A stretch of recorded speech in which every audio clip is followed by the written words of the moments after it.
ಗಾಳಿ ತುಂಬ ಬಿಸಿಯಾಗಿ ಬರ್ತಿದೆ. ಇದನ್ನ ಉಸಿರಾಡಿದ ತಕ್ಷಣ ನಮ್ಮ ಮೂಗಂತೂ ಸಖತ್ ಪೈನ್ ಆಗುತ್ತೆ. ಈ ವೆದರ್ ಅಡ್ಜಸ್ಟ್ ಆಗಿಲ್ಲ ಅಂತ ಹೇಳಿದ್ರೆ ಮೂಗಲ್ಲಂತೂ ರಕ್ತ ಬಂದ್ಬಿಡುತ್ತೆ. ಇದು ಬಂದು ಕೋಸ್ಟಲ್ ಕರ್ನಾಟಕ ಕಲ್ಚರಲ್ ಮಾಡಿರೋದು. ಇವರು ಫಸ್ಟ್ ಸಬ್ಸ್ಕ್ರೈಬರು.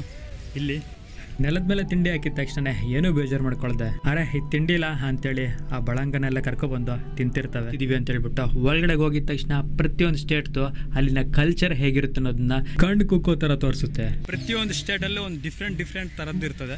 ಕರ್ನಾಟಕದಲ್ಲಿ ಒಂಥರ ಇರ್ತದೆ, ಆಂಧ್ರದಲ್ಲಿ ಒಂಥರ ಇರ್ತದೆ, ಕರ್ನಾಟಕ ಕೋಸ್ಟಲ್ ಏರಿಯಾದಲ್ಲಿ ಡಿಫ್ರೆಂಟ್ ಆಗಿರ್ತದೆ.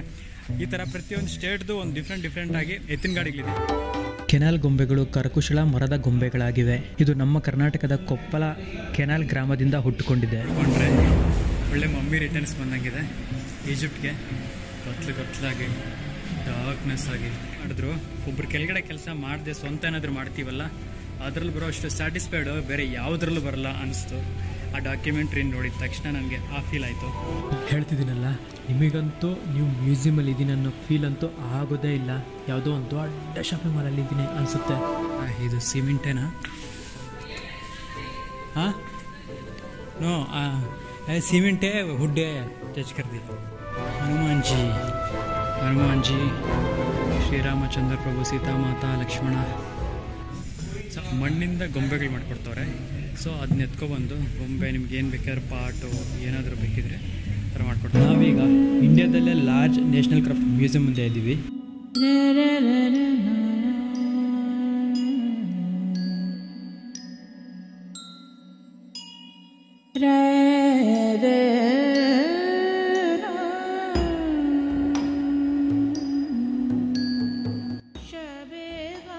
ಹಿಂದೆ ನೋಡ್ತಿದ್ದೀರಲ್ಲ, ಅಲ್ಲೊಬ್ಬ ಸೆಕ್ಯೂರಿಟಿ ಗಾರ್ಡ್ ಇರ್ತಾರೆ. ಅವ್ರು ಏನೂ ಕೇಳಲ್ಲ, ಒಳಗಡೆಗೆ ಬರ್ಬೋದು. ಒಳಗಡೆಗೆ ಬರಬೇಕಾದಾಗೆ ರೈಟ್ ಸೈಡ್ ಬಂದು ಒಂದು ರೆಸ್ಟೋರೆಂಟ್ ಇರ್ತದೆ. ಅಯ್ಯನಾರ್ ಶ್ರೈನ್ ಟೆರಿಕೋಟೋ ತಮಿಳುನಾಡಲ್ಲಿ ಕಂಡುಬರುವ ವಿಶಿಷ್ಟ ಸಾಂಸ್ಕೃತಿಕ ಮತ್ತು ಕಲಾತ್ಮಕ ಸಂಪ್ರದಾಯವಾಗಿದೆ. ನೋಡಿ, ಈ ಬೋರ್ಡ್ ಮೇಲೂ ಅದೇ ಬರ್ತವ್ರೆ. ಅಯ್ಯನಾರ್ ದೇಗುಲ ಟೆರಿಕೋಟೋ ತಮಿಳುನಾಡು. ಅಯ್ಯನಾರ್ ಶಿವ ಮತ್ತು ವಿಷ್ಣು ಇಬ್ರು ನೋಡ್ಕೋಬಹುದು. ಇಲ್ಲಿ ತನ್ನ ಇಬ್ಬರ ಹೆಂಡತಿಯರೊಂದಿಗೆ ವೇದಿಕೆಯಲ್ಲಿ ಕುಳಿತಿದ್ದಾರೆ. ಈ ಟೆರಿಕೋಟಾ ಗೊಂಬೆಗಳೇನಿದೆ ಅಧಿಕವಾಗಿ ಭಕ್ತರೇ ಅರ್ಪಿಸುತ್ತಾರೆ, ದೇವರನ್ನ ಸಮಾಧಾನ ಪಡಿಸಲು ಮತ್ತು ದೇವರ ಆಶೀರ್ವಾದ ತಗೊಳ್ಳಲು.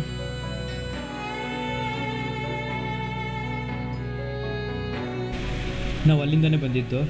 ಅಲ್ಲಿಂದ ರೈಟ್ ಸೈಡ್ ಹೋದರೆ ರೆಸ್ಟೋರೆಂಟ್ ಸಿಗುತ್ತೆ. ಆಪೋಸಿಟ್ ಬಂದುಬಿಟ್ಟು ಒಂದು ಅಂಗಡಿ ಥರ ಇರ್ತದೆ. ಅಲ್ಲಿ ಬೇಕಾದ್ರೆ ನೀವು ಸ್ಯಾರಿಗಳು, ಬಟ್ಟೆ, ಡ್ರೆಸ್ಸಸ್ ಏನು ಬೇಕಾದ್ರೂ ಬೈ ಮಾಡ್ಬೋದು. ಸಿಲ್ಕ್ ಒರಿಜಿನಲ್ ಸಿಗುತ್ತೆ. ನೀವು ಹಿಂಗೆ ಸ್ಟ್ರೈಟಾಗಿ ಹೋದರೆ ರೆಸ್ಟ್ ರೂಮ್ ಕಡೆ ಹೋಗ್ಬೋದು. ಆ ಫ್ಲೆಕ್ಸಿ ಇದೆಯಲ್ಲ, ಆ ಫ್ಲೆಕ್ಸಿ ಹಿಂದ್ಗಡೆನೇ ರಿಸೆಪ್ಷನ್ನು. ನೀವು ಇಲ್ಲಿಗೆ ಬಂದಿದ್ದ ತಕ್ಷಣವೇ ಫಾಸ್ಟ್ ರಿಸೆಪ್ಷನ್ ಹತ್ರಕ್ಕೆ ಹೋಗಿ ಅಲ್ಲೋಗಿ ನಿಮ್ಮ ಲಗೇಜ್ ಎಲ್ಲ ಸಬ್ಮಿಟ್ ಮಾಡಿ. ಅಲ್ಲಿ ನಿಮ್ಗೊಂದು ಸಣ್ಣ ಬುಕ್ಲೆಟ್ ಕೊಡ್ತಾರೆ. ಅದೇ ಈ ಕಂಪ್ಲೀಟ್ ಮ್ಯೂಸಿಯಮ್ನ ಗೈಡ್ ಮ್ಯಾಪು. ಆ ಬುಕ್ಲೆಟಲ್ಲಿ ನಿಮಗೆ ಅಧಿಕ ಮಾಹಿತಿ ಸಿಗುತ್ತೆ. ಬಿಸಿಲಂತೂ ತುಂಬ ಭಯಂಕರವಾಗಿದೆ. 45 ಡಿಗ್ರೀಸ್ ಇದೆ. ಇಲ್ಲಿ ಹಾರ್ಟ್ ವೇವ್ಸ್ ಜಾಸ್ತಿ ಇದೆ. ಗಾಳಿ ತುಂಬ ಬಿಸಿಯಾಗಿ ಬರ್ತಿದೆ. ಇದನ್ನ ಉಸಿರಾಡಿದ ತಕ್ಷಣ ನಮ್ಮ ಮೂಗಂತೂ ಸಖತ್ ಪೈನ್ ಆಗುತ್ತೆ. ಈ ವೆದರ್ ಅಡ್ಜಸ್ಟ್ ಆಗಿಲ್ಲ ಅಂತ ಹೇಳಿದ್ರೆ ಮೂಗಲ್ಲಂತೂ ರಕ್ತ ಬಂದ್ಬಿಡುತ್ತೆ. ಇಲ್ಲಿನ ವೆದರ್ ಕಂಡೀಷನ್ ಸದ್ಯಕ್ಕೆ ಹೀಗಿದೆ. ಈಗ ನೀವಿಂದ ಏನು ನೋಡ್ತಿದ್ದೀರಾ? ಇದು ಬಂದು 1991 ಡಿಸೆಂಬರ್ 21ರಂದು ಭಾರತದ ರಾಷ್ಟ್ರಪತಿಯಾದ ಶ್ರೀ ಆರ್ ವೆಂಕಟರಮಣರವರಿಂದ ರಾಷ್ಟ್ರಕ್ಕೆ ಸಮರ್ಪಿಸಲಾಗಿದೆ ನ್ಯಾಷನಲ್ ಕ್ರಾಫ್ಟ್ ಮ್ಯೂಸಿಯಂ. ಇಲ್ಲಿ ನೋಡಿ, ನಾವಿಲ್ಲಿ ನೋಡ್ಕೋಬೋದು. ಇಲ್ಲೊಂದು ಗುಡ್ ನ್ಯೂಸ್ ಏನಂತ ಹೇಳಿದ್ರೆ, ಆ್ಯಕ್ಚುಲಿ ನಾನು ಆನ್ಲೈನಲ್ಲಿ ನೋಡಿದಾಗ ಇಲ್ಲಿ ಅಮೌಂಟ್ ಪೇ ಮಾಡಬೇಕು ಅಂತಿತ್ತು. ಬಟ್ ಇಲ್ಲಿ ಬಂದು ಅಲ್ಲಿ ನೋಡಿ, ಅಲ್ಲಿ ರಿಸೆಪ್ಷನ್ ಇದೆಲ್ಲ, ಅಲ್ಲಿಗೆ ಹೋಗಿ ಆ ಮೇಡಮ್ನ ಮಾತಾಡಿದ ತಕ್ಷಣ ಅವ್ರು ಹೇಳಿದ್ರು, no need to pay single rupee also sir, it's a free of cost ಅಂತ ಹೇಳ್ಬಿಟ್ಟು ಈ ಬುಕ್ಲೆಟ್ ಥರದ್ದು ಕೊಡ್ತಾರೆ. ಇದರಲ್ಲಿ ಏನಂತ ಹೇಳಿದ್ರೆ ಇದು ಗೈಡ್ ಮ್ಯಾಪು. ಇದನ್ನ ನಾನು ಸ್ಕ್ಯಾನ್ ಮಾಡಿಬಿಟ್ಟು ಈ ವಿಡಿಯೋದಲ್ಲಿ ಇಡ್ತೀನಿ ನೋಡಿ. ಹಿಂದೆ 2 ಆನೆಗಳು ನೋಡ್ತಿದ್ದೀರಲ್ಲ, ಇದು ಬಂದು ಹಳಸಿನಲ್ಲಿದೆ ಅಲ್ಲ, ಜಾಕ್ ಫ್ರೂಟು, ಆ ಮರದಿಂದ ಮಾಡಿರೋ ಆನೆಗಳು.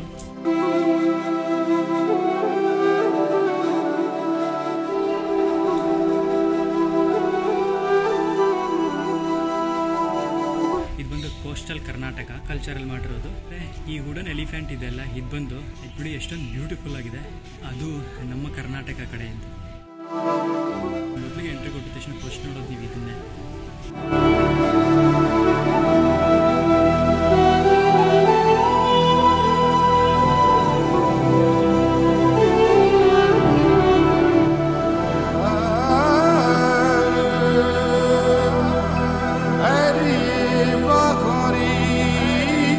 ಸಬ್ಸ್ಕ್ರೈಬರ್ ಸಿಕ್ಕಿದ್ರೆ ಇವ್ರ ಹೆಸರು ಬಂದ್ಬಿಟ್ಟು ರಾಜಾ ಅಂತ ಹೇಳ್ಬಿಟ್ಟು, ಬಿಹಾರ, ಇಲ್ಲಿ ಓದ್ಕೊಳಕ್ಕೆ ಬಂದಿರೋದು ಸ್ಟೂಡೆಂಟ್. ಹಾಯ್. ಸೊ ಇವ್ರ ಮ್ಯೂಸಿಯಮಲ್ಲಿ ಇವರು ಫಸ್ಟ್ ಸಬ್ಸ್ಕ್ರೈಬರು. ಇಲ್ಲಿ thank you for subscribing my channel. Thank you for subscribing your channel. ಈ ಸೈಡ್ ಏನಿದೆ ಅಲ್ಲಿ ನೋಡಿ, ಹಂಗಿಂದ ನಾವು ಸ್ಟ್ರೈಟ್ ಬರಬೇಕಾದಾಗ ನಮ್ಮ ಎಡಭಾಗದಲ್ಲೇ ವಿಲೇಜ್ಗೆ ಹೋಗೋ ದಾರಿ ಸಿಗುತ್ತೆ, ನಮ್ಮ ಲೆಫ್ಟ್ ಸೈಡ್ ವಿಲೇಜ್ಗೆ ಹೋಗೋ ದಾರಿ ಸಿಗುತ್ತೆ. ಇಲ್ಲಿ ಬಂದ್ಬಿಟ್ಟು ಪ್ರತಿಯೊಂದು ಸ್ಟೇಟಲ್ಲಿ ವಿಲೇಜ್ ಹೇಗಿರುತ್ತೆ, ಅವ್ರದ್ದು ಕಲ್ಚರ್ ಹೇಗಿರುತ್ತೆ ಅನ್ನೋದೇ ಇಲ್ಲಿ ನೋಡ್ಕೋಬಹುದು. ಇದು ನೋಡ್ಕೊಂಡಿದ ತಕ್ಷಣ ಅಲ್ಲಿಗೆ ಹೋಗೋಣ, ಅಲ್ಲಂತ ಕಲ್ಚರಲ್ ಆಕ್ಟಿವಿಟೀಸ್ ನಡೀತಿದೆ. ನಾವು ಇವಾಗ ವಿಲೇಜ್ ಕಾಂಪ್ಲೆಕ್ಸ್ ಮುಂದೆ ನಿಂತಿದ್ದೀವಿ. ಇಲ್ಲಿಂದ ಅಂತೂ ವ್ಯೂ ಅಂತೂ ತುಂಬಾ ಚೆನ್ನಾಗಿದೆ. ಇಲ್ಲಿ ನಾವು ವಿಲೇಜಲ್ಲಿ ಇದ್ದೀವಿ ಅನ್ನೋ ಫೀಲ್ ಅನ್ನೋದು ಬರ್ತಿದೆ. ನೀವಿಂದ ನೋಡ್ತಿದ್ದೀರಾ ವುಡನ್ ಹೌಸ್, ಇದು ಬಂದು ಪಿಗನ್ ಹೌಸ್. ಈ ಥರದ್ದು ನೀವು ಜಾಸ್ತಿ ಅಂದರೆ ಗುಜರಾತ್ ಕಡೆ ನೋಡ್ಬೋದು. ಇಲ್ಲಿ ಬಂದು ತಿಂಡಿ ಹಾಕ್ತಿರ್ತಾರೆ, ಪಕ್ಷಿಗಳು ಚಿಕ್ಕ ಚಿಕ್ಕ ಪ್ರಾಣಿಗಳು ಬಂದು ತಿನ್ಕೊಂಡು ಹೋಗ್ತಿರ್ತವೆ. ಅದೇನೋ ನಮ್ಮೂರಲ್ಲಿರೋ ಪಕ್ಷಿಗಳಂತೂ ತುಂಬಾನೇ ಎಜುಕೇಟೆಡ್. ನೆಲದ ಮೇಲೆ ತಿಂಡಿ ಹಾಕಿದ ತಕ್ಷಣ ಏನೂ ಬೇಜಾರು ಮಾಡ್ಕೊಳ್ದೆ, ಅರೆ ಇದು ತಿಂಡಿ ಇಲ್ಲ ಅಂತೇಳಿ ಆ ಬಳಂಗನೆಲ್ಲ ಕರ್ಕೊಬಂದು ತಿಂತಿರ್ತವೆ. ಕೆಳಗಡೆ ತಿಂಡಿ ಹಾಕಿದ್ರೇನು ಅಲ್ಲಿರೋ ಪಕ್ಷಿಗಳು ಪ್ರಾಣಿಗಳು ತಿನ್ನಲ್ಲ ಅಂತವ? ಆ ಥರ ಏನಿಲ್ಲ. ಗುಜರಾತ್ ಅಲ್ಲಾದ್ರೆ ಜೀವ ಚಿಕ್ಕದಾದ್ರೇನೋ ದೊಡ್ಡದಾದ್ರೇನೋ ಎಲ್ಲದಕ್ಕೂ ಒಂದೇ ತರ ಮಾನವೀಯತೆಯಿಂದ ನೋಡ್ತಾರೆ. ಪಿಗನ್ ಹೌಸ್ ವುಡನ್ ಮೆಟಲ್ ಅಲ್ಲೇ ಅದಕ್ಕೆ ತಿಂಡಿ ಹಾಕ್ತಾ ಇರ್ತಾರೆ. ನೀವಿಂದ ನೋಡ್ತಿದ್ದೀರಾ ಮಹಾ ಅದ್ಭುತ ಗೇಟ್. ನಿಮ್ಗಿಂದೆ ಗೇಟ್ ತರನ ಕಾಣ್ತಿದೆ. ಈ ಗೇಟ್ ನಮ್ಗೆ ಹೇಳುತ್ತೆ ನಾವೆಷ್ಟು ವರ್ಷಗಳ ಹಿಂದೆ ಹೋಗ್ತಿದೀವಿ ಅಂತ ಹೇಳ್ಬಿಟ್ಟು. ಒಳಗಡೆ ಹೋಗಿದ ತಕ್ಷಣ ಪ್ರತಿಯೊಂದು ಸ್ಟೇಟ್ದು ಅಲ್ಲಿನ ಕಲ್ಚರ್ ಹೇಗಿರುತ್ತೆ ಅನ್ನೋದನ್ನ ಕಣ್ಣು ಕುಕ್ಕೋ ತರ ತೋರಿಸುತ್ತೆ. ನಾವು ವಿಲೇಜ್ಗೆ ಹೋಗೋಕ್ಕಿಂತ ಮುಂಚೆ ಒಂದ್ಸತಿ ಹೊರಗಡೆಯಿಂದ ವ್ಯೂ ನೋಡ್ಕೊಂಡ್ಬಿಡಿ. ಅಲ್ಲಿ ನೋಡಿ ಅತ್ತ ಇತ್ತ ಗಾಲಿಪಟಕ್ಕೆ ಒಂದು ರೋಲ್ ಇರ್ತದಲ್ಲ ದಾರ ಸುತ್ತೋದು, ಆ ರೋಲ್ ಎರಡು ಇಟ್ಟವ್ರೆ. ಅದೇ ಖುಷಿಯಲ್ಲೇ ಈ ಸೈಡಲ್ಲಿ ಒಂದು ರೋಲ್ ನಿಲ್ಸವ್ರೆ. ಇದ್ರ ಪಕ್ಕ ನೋಡಿ ಒಂದು ಗುಡ್ಸಿಲ್ ಮನೆ ಥರದ್ದು. ಇಲ್ಲಂತೂ ನಿಮಗೆ ಹಳ್ಳಿಲಿದ್ದಂಗೆ ಅನ್ಸುತ್ತೆ. ನಾವು ಫಸ್ಟ್ ಒಳಗಡೆ ಹೋಗ್ಬಿಟ್ಟು ಎಕ್ಸ್ಪ್ಲೋರ್ ಮಾಡ್ಕೊಂಡು ಹೊರಗಡೆ ಬರೋಣ. ಇದು ನೋಡ್ತಿದ್ರೆ ಸಾವಿರಾರು ವರ್ಷಗಳ ಹಿಂದಿನ ಇತಿಹಾಸ ನೆನಪಾಗ್ತಿದೆ. ನಾವು ಈ ಹಳ್ಳಿಯಲ್ಲಿ ಬಂದಿದ ತಕ್ಷಣ ಫಸ್ಟ್ ನಾವು ನೋಡ್ಕೊಳ್ಳೋದು ನಮ್ಮ ಬಲ್ಭಾಗದಲ್ಲೇ ನೋಡಿ ಜಮ್ಮು ಕಾಶ್ಮೀರ್ ವಿಲೇಜ್ ಶೈಲಿಯಲ್ಲೇ ಈ ಮನೆ ನೋಡ್ಬೋದು. ನಾವು ಈ ಮನೆ ನೋಡ್ಕೊಂಡ್ರೆ ಕಾಶ್ಮೀರಲ್ಲಿ ಇದ್ದಂಗೆ ಫೀಲ್ ಆಗುತ್ತೆ. ಅಲ್ಲಿ ನೋಡ್ತಿದ್ದೀರಲ್ಲ ಆ ಮನೆ ಒಳಗಡೆ ಬೆಕ್ಕು, ಕೋಳಿ, ಹುಂಜ ಕಾಶ್ಮೀರ್ ಹಳ್ಳಿ ಒಳಗಡೆ ಹೇಗಿರ್ತದೆ ಅದನ್ನೇ ಕಣ್ಣು ಕಟ್ಟದಂಗೆ ತೋರಿಸಿದ್ದಾರೆ. ಅಲ್ಲಿ ನೋಡ್ತಿದ್ರಲ್ಲ ರಂಗೋಲಿ ಎಲ್ಲ ಬಿಡಿಸಿದ್ದಾರೆ. ಅದೇ ಥರ ಮಣ್ಣಿನ ಮಡಿಕೆನೂ ಇದೆ ನೋಡಿ. ಇದುವರೆಗೂ ಕೆಲವೊಂದು ಫೋಟೋಗಳು ನಮ್ಮ ಗೆಳೆಯ ತೆಗ್ದ, ಅದನ್ನ ಇನ್ಸ್ಟಾಗ್ರಾಮಲ್ಲಿ ಇಟ್ಟಿದ್ದೀನಿ ನೋಡಿ. ಆ ಫೋಟೋಗಳು ತೆಗೆದಿದ್ದು ನಮ್ಮ ಗೆಳೆಯನೇ. ಸೊ ಈಗ ಗೆಳೆಯ ಬೇರೆ ಕಡೆ ಹೋಗ್ತಾನೆ ಎಕ್ಸ್ಪ್ಲೋರ್ ಮಾಡೋಕ್ಕೆ. ಸಿಯೋದನ್ ಬಾಯ್. ಓಕೆ, ಇದುವರೆಗೂ ನೋಡೋಲ್ಲ ಆ ಕಾಶ್ಮೀರ್ ಹಟ್ನ ಎಕ್ಸ್ಪ್ಲೋರ್ ಮಾಡಿದೆ. ಬಂದಿದ್ದ ತಕ್ಷಣ ನಾವಿಲ್ಲಿ ನೋಡ್ತೇವೆ ಇದು ಬಂದ್ಬಿಟ್ಟು ಆಲದ ಮರ. ಇಲ್ಲಿ ಎತ್ತಿನ ಗಾಡಿಗಳಿದೆ ನೋಡಿ. ಅಂತ ಹೇಳಿದ್ರೆ ಪ್ರತಿಯೊಂದು ಸ್ಟೇಟಲ್ಲೂ ಒಂದು ಡಿಫ್ರೆಂಟ್ ಥರದ್ದು ಇರ್ತದೆ. ಕರ್ನಾಟಕದಲ್ಲಿ ಒಂಥರ ಇರ್ತದೆ, ಆಂಧ್ರದಲ್ಲಿ ಒಂಥರ ಇರ್ತದೆ, ಕರ್ನಾಟಕ ಕೋಸ್ಟಲ್ ಏರಿಯಾದಲ್ಲಿ ಡಿಫ್ರೆಂಟ್ ಆಗಿರ್ತದೆ. ಈ ಥರ ಪ್ರತಿಯೊಂದು ಸ್ಟೇಟ್ದು ಒಂದು ಡಿಫ್ರೆಂಟ್ ಆಗಿ ಎತ್ತಿನ ಗಾಡಿಗಳಿದೆ. ಇದೊಂಥರ ಡಿಫ್ರೆಂಟ್ ಆಗಿದೆ, ಟೋಪಿ ಇದ್ದಂಗೆ. ಇದು ಮೇಲ್ಗಡೆ. ಸೊ ಈ ಸೈಡ್ ನೋಡ್ಕೊಂಡ್ರೆ ಅಲ್ಲೊಂದಿದೆ. ಇಲ್ಲಿ ನೀವು ಹಲವಾರು ಎತ್ತಿನ ಗಾಡಿಗಳು ನೋಡ್ಬೋದು. ಗ್ರಾಮೀಣ ಭಾರತದಲ್ಲೇ ಸಾರಿಗೆಗಾಗಿ ಸರ್ವೇ ಸಾಮಾನ್ಯವಾಗಿ ಎತ್ತಿನ ಗಾಡಿನ ಯೂಸ್ ಮಾಡ್ತಾರೆ. ಇಲ್ಲಿರೋ ಎತ್ತಿನ ಗಾಡಿಗಳನ್ನ ಜೋಡೆತ್ತುಗಳಿಂದ ಓಡಿಸೋದು. ಇಲ್ಲೆಲ್ಲೂ ಒಂಟಿ ಎತ್ತಿಂದ ಓಡಿಸೋ ಎತ್ತಿನ ಗಾಡಿ ಕಾಣ್ತಿಲ್ಲ, ಎಲ್ಲ ಜೋಡೆತ್ತುಗಳಿಂದ ಓಡಿಸೋ ಎತ್ತಿನ ಗಾಡಿನೇ ಕಾಣ್ತಿದೆ. ಆದ್ರೆ ಈಗ ಹಳ್ಳಿಗಳಲ್ಲಿ ಕಣ್ಮರಿಯಾಗಿದೆ ಎತ್ತಿನ ಗಾಡಿಗಳು. ನಾನು ಚಿಕ್ಕಂದಾಗ ಸುಮಾರು ಎತ್ತಿನ ಗಾಡಿಗಳು ನೋಡಿದೆ, ಬಟ್ ಈಗಂತೂ ಹುಡುಕ್ಬೇಕು ಎತ್ತಿನ ಗಾಡಿಗಳು ಎಲ್ಲಿದೆ ಅಂತ ಹಳ್ಳಿಗಳಲ್ಲಿ.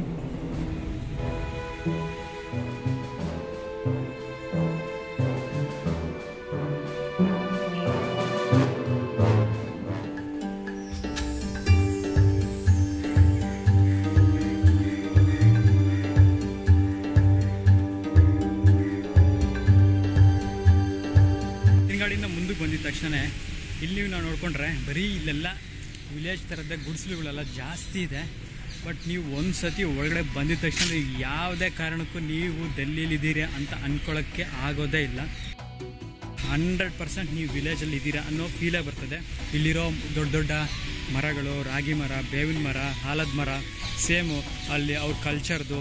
ಇಲ್ಲಿ ನೋಡ್ತಿದ್ದೀರಲ್ಲ ಈ ಗುಡಿಸಲು ಮನೆ ತುಂಬಾ ಈ ಸುತ್ತಲೂ ಏನು ನೋಡ್ಕೊತಾರೆ ಇದೆಲ್ಲ ವಿಲೇಜ್ ಥರ. ವೀಕೆಂಡ್ಸಲ್ಲಿ ವಿತ್ ಫ್ಯಾಮಿಲಿ ಜೊತೆ ಬಂದರು ಒಂದು ರೇಂಜ್ಗೆ ಎಂಜಾಯ್ ಮಾಡ್ಬೋದು. ಕೆಲವೊಂದು ಸತಿ ಏನಾಗುತ್ತೆ ಅಂತ ಹೇಳಿದ್ರೆ ನಾವಿರೋ ಟೆನ್ಷನ್ನಲ್ಲಿ ಹಳ್ಳಿಗೆ ಹೋಗೋಕ್ಕೆ ಆಗಲ್ಲ. ಈಗಿನ ಜನ್ರೇಷನ್ ಅವ್ರಿಗೆ ಹಳ್ಳಿ ಹೇಗಿರುತ್ತೆ ಅಂತ ಗೊತ್ತಿಲ್ಲ, ಸಿಟಿಲಿ ಬೆಳೆಯೋರಿಗೆ. ಬಟ್ ಈ ಪ್ಲೇಸ್ಗೆ ಬಂದರೆ ಕಂಪ್ಲೀಟಾಗಿ ನೋಡಿ ಆ ಫೀಲ್ ಅಂತೂ ಇಲ್ಲಂತೂ 100% ಅವ್ರಿಗೆ ಸಿಗುತ್ತೆ. ಈ ಜನ್ರೇಷನ್ ಚಿಕ್ಕ ಹುಡುಗರಿಗಂತೂ ಫ್ಯಾಮಿಲಿ ಜೊತೆಲಿ ಬಂದರೆ ತುಂಬಾ ಎಂಜಾಯ್ ಮಾಡ್ತಾರೆ ಈ ಪ್ಲೇಸ್ ಅಂತೂ. ಈ ಥರ ಸ್ಟೇಜ್ ನೀವು ನೋಡೇ ಇರ್ತೀರ ಹಳ್ಳಿಗಳಲ್ಲಿ. ಯಾವುದಾದ್ರೂ ಪ್ರೋಗ್ರಾಮ್ ನಡಿಬೇಕಾದಾಗ ಊರ ಮಧ್ಯದಲ್ಲಿ ಇರ್ತದಲ್ಲ, ಹಳ್ಳಿಗೆ ಹೋದ್ರೆ ಇಲ್ಲಂತೂ ನೀವು ತುಂಬ ಜನ ನೋಡ್ಬೋದು. ಇಲ್ಲಿ ಬಂದು ಕೂತ್ಕೊಂಡು ಹೋಗ್ತಿರ್ತಾರೆ. ಕೆಲಸ ಇಲ್ಲ ಅಂದಮೇಲೆ ಇಲ್ಲೇ ಕಷ್ಟ ಸುಖಗಳು ಮಾತಾಡ್ಕೊಂತ ಕೂತಿರ್ತಾರೆ. ಹಳ್ಳಿಲಿ ನೀವು ಜಾಸ್ತಿ ಅಬ್ಸರ್ವ್ ಮಾಡ್ಬೋದು. ನೀವೇನು ಹಿಂದೆ ನೋಡ್ತಿದ್ದೀರಾ ಇದೆಲ್ಲ ಬಂದು ಗುಜರಾತ್ ದೇಶ ಕಡೆ ಹಿಂಗಿರ್ತದೆ. ಇಲ್ಲಿ ನೋಡ್ತಿದ್ದೀರಲ್ಲ, ಭಯಂಕರವಾಗಿರೋ ದೊಡ್ಡ ಬಾಣಲಿ ಅಡುಗೆ ಮಾಡೋ ಅಂಥದ್ದು. ಅದು ಅಲ್ಲದೆ ಆ್ಯಂಟಿ ಸ್ಟೋರೇಜ್ ವೆಸಲ್ಸ್ ಎಷ್ಟೊಂದಿವೆ ನೋಡಿ. ಅಲ್ಲಿ ಹಾಲಿನ ಕ್ಯಾನು, ಚಿಕ್ಕ ಚಿಕ್ಕ ಬಿಂದಿಗೆ, ಅಲ್ಲಿ ನೋಡಿ ಒಂದು ಸಣ್ಣ ಹಾರ್ಟು. ಇಲ್ಲಿ ನಮ್ಮ ಕಣ್ಮುಂದೆ ಏನು ಕಾಣ್ತಿದೆ ಇದೆಲ್ಲ ಬಂದ ಗುಜರಾತ್ ರಾಜ್ಯದಲ್ಲಿ ಅತಿ ಹೆಚ್ಚಿಗೆ ವಿಲೇಜ್ ಕಡೆ ನೋಡ್ಬೋದು ನಾವು.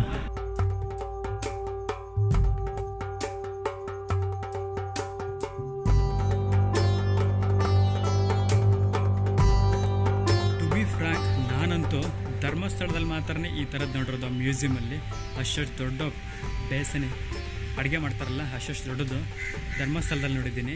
ಅದು ಮ್ಯೂಸಿಯಮಲ್ಲಿ ಮಾತ್ರ. ನೆಕ್ಸ್ಟ್ ಅಂದರೆ ಇಲ್ಲೇ ನೋಡ್ತಾ ಇದ್ದೀನಿ. ನೀವು ಹಿಂದೆ ನೋಡ್ತಿದ್ದೀರಾ. ನಾವು ಹೀಗೆ ಬಂದು ರಾಜಸ್ಥಾನ ಒಳಗಡೆ ಇರೋ ಹಳ್ಳಿಯಲ್ಲಿ ನಿಂತಿದ್ದೀವಿ. ಇಲ್ಲಿ ಟ್ರೆಡಿಷ್ನಲ್ ಆಗಿ ಅವ್ರು ಹೇಗಿರ್ತಾರೆ, ಅವ್ರು ಏನೇನು ಯೂಸ್ ಮಾಡ್ತಿರ್ತಾರೆ ಅನ್ನೋದನ್ನ ನಾವು ಇಲ್ಲಿ ನೋಡ್ಬೋದು. ಅದು ಅಲ್ಲದೆ ಹಿಂದೆ ನೋಡ್ತಿದ್ದೀರಲ್ಲ, ಇಲ್ಲಿ ರಾಜಸ್ಥಾನದ ಎತ್ತಿನ ಗಾಡಿ, ಆಂಟಿ ಸ್ಟೋರೇಜ್ ವೆಸಲ್, ಅಡುಗೆ ಮಾಡೋ ದೊಡ್ಡ ಪಾತ್ರೆ, ಚೇರು ನೋಡ್ತಿದ್ದೀರಲ್ಲ.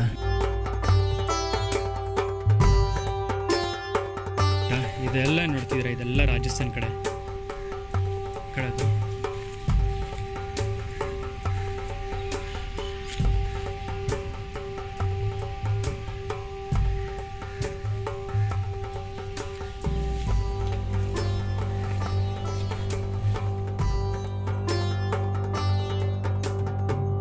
ಇದು ಅಷ್ಟೇ ಗುಜರಾತ್ನ ಹಳ್ಳಿಯಲ್ಲಿದ್ದೀವಿ. ಭಾರತದ ಗುಜರಾತ್ನ ಬನ್ನಿ ಪ್ರದೇಶದಲ್ಲಿ ಕಂಡುಬರುವ ಸಾಂಪ್ರದಾಯಿಕ ಗುಡಿಸಲುಗಳಿವು. ಈ ಗುಡಿಸಲುಗಳನ್ನು ಬಂಗುಗಳು ಎಂದು ಕರೆಯುತ್ತಾರೆ. ಇವುಗಳನ್ನು ಬಿಸಿಲಿನಲ್ಲಿ ಒಣಗಿಸಿರುವ ಇಟ್ಟಿಗೆಗಳಿಂದ ಈ ಗೋಡೆಗಳನ್ನೆಲ್ಲ ಕಟ್ಟಿರುತ್ತಾರೆ. ಇದರ ಮೇಲಿರುವ ರೂಫ್ ಬಂದು ಸ್ಥಳೀಯ ಕಳೆಗಳಾದ ಹುಲ್ಲಿನಿಂದ ಕಟ್ಟಿರುತ್ತಾರೆ. ಬಿಸಿಯಾದ ಮರುಭೂಮಿಯ ವಾತಾವರಣದಲ್ಲಿ ನಿವಾಸಿಗಳು ತಂಪಾಗಿರಲು ಇದನ್ನ ಕಟ್ಕೊಂಡಿರ್ತಾರೆ. ಈ ತರ ಬನ್ನಿ ವಿಲೇಜ್ ಸ್ಟೇ ಎನ್ನುವುದು ಗುಜರಾತಿನ ಹುಡುಕು ಗ್ರಾಮದಲ್ಲಿ ಕಟ್ಟಿರುವ ಒಂದು ರೆಸಾರ್ಟ್ ಆಗಿರುತ್ತದೆ. ಇದು ಪ್ರವಾಸಿಗರಿಗೆ ಸಾಂಪ್ರದಾಯಿಕ ಭಂಗಗಳಲ್ಲಿ ತುಂಬುವ ಮೂಲಕ ಕಚ್ಚಾ ಸಂಸ್ಕೃತ ಅನುಭವಿಸುವ ಅವಕಾಶವನ್ನು ನೀಡುತ್ತದೆ. ಈ ಹಿಂದೆ ನೋಡ್ತಿದ್ರೆ ಇದು ಬಂದು ಒಡಿಸ್ಸಾ ನೋಡಿ, ಅಲ್ಲಿಂದ ಶುರುವಾಗುತ್ತೆ. ಇದೆಲ್ಲ ಒಡಿಸ್ಸಾ ಕಡೆ ಹೇಗಿರುತ್ತೆ ಅಂತ ಇಲ್ಲಿವರೆಗೂ. ನೀವು ವಿಡಿಯೋದಲ್ಲಿ ನೋಡೋದಕ್ಕಿಂತ ಡೈರೆಕ್ಟಾಗಿ ಇಲ್ಲಿಗೆ ಬಂದರೆ ಆ ಫೀಲ್ ಅನ್ನೋದಿದೆಯಲ್ಲ ಡಿಫ್ರೆಂಟಾಗಿ, ಬಟ್ ನೀವು ಆ ಸ್ಟೇಟಲ್ಲಿ ಇದ್ದೀರಿ ಅನ್ನೋ ಫೀಲೇ ಬರ್ತದೆ. ಇಲ್ಲಿ ನಾವೇನು ನೋಡ್ತಿದ್ದೀವಿ ಇದು ಬಂದು ನಾಗಾಲ್ಯಾಂಡಲ್ಲಿ. ಇದು ಬಂದು ಬಿದಿರು ಮತ್ತು ಮರದಿಂದ ಮಾಡಿರುವ ಗುಡಿಸಲು ಉತ್ತರ ನಾಗಾಲ್ಯಾಂಡ್ನಲ್ಲಿ ಕೊನ್ಯಾಕ್ ಬುಡಕಟ್ಟು ಯುವಕರ ಸಮುದಾಯ ನಿವಾಸವಾಗಿದೆ. ಈ ಮನೆ ಬಂದು ಕೊನ್ಯಾಕ್ ಮೊರೆಂಗೋ ಸಾಂಪ್ರದಾಯಿಕ ಪುರುಷರ ಮನೆ. ಇದು ಬಂದು ಉತ್ತರ ನಾಗಾಲ್ಯಾಂಡಿನ ಕೊನ್ಯಾಕ್ ಬುಡಕಟ್ಟಿಗೆ ಸೇರಿದೆ.